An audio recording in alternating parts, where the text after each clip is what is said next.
Here's something that can help you transform how cities actually work because of what I've learned from studying values all around the world. Cities spend millions of dollars on engagement and public consultations and surveys and focus groups, and yet they somehow still manage to feel disconnected from the people that they're meant to serve. And I don't think the problem is lack of information. I think it's that we've been measuring the wrong things. So we conducted a valuegraphic study of the citizens of Metro Vancouver for a keynote that I'm giving tomorrow, in fact, and we measured values, the invisible architecture, if you will, that determines how people make choices. 3 values define the population of Vancouver today and people who are coming to live here in the future, because we've got to keep them in mind too.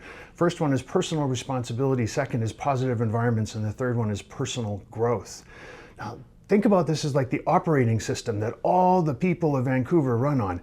Now here's the interesting insight. Cities have operating systems too for things like procurement and budgets and permits.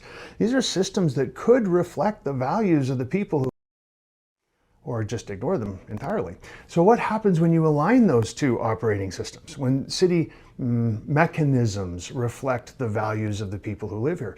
So I tried to make it work in a framework. Now I'm not an expert at these things, but maybe it'll spark some good ideas. As a framework for values-driven cities that you can download for free. And in it, you're gonna see how procurement becomes a system that rewards the personal responsibility that Vancouverites already highly value, and budgets become transparent tools that show people how tax dollars create those positive environments that they're already looking for, and permits prioritize projects, some nice alliteration there, that advance the personal growth that residents value. Now, if we could make this work, even just a little bit of the stuff that I proposed in this framework, the implications would be significant, because when city systems align with what people already value, people will want to be involved.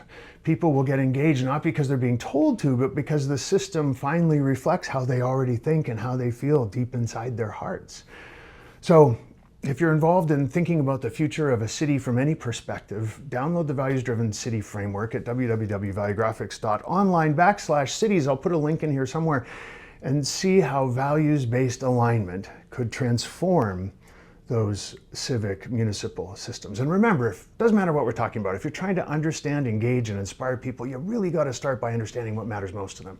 And that's always going to be about their values. The values are the answer, and we just have to put them to work.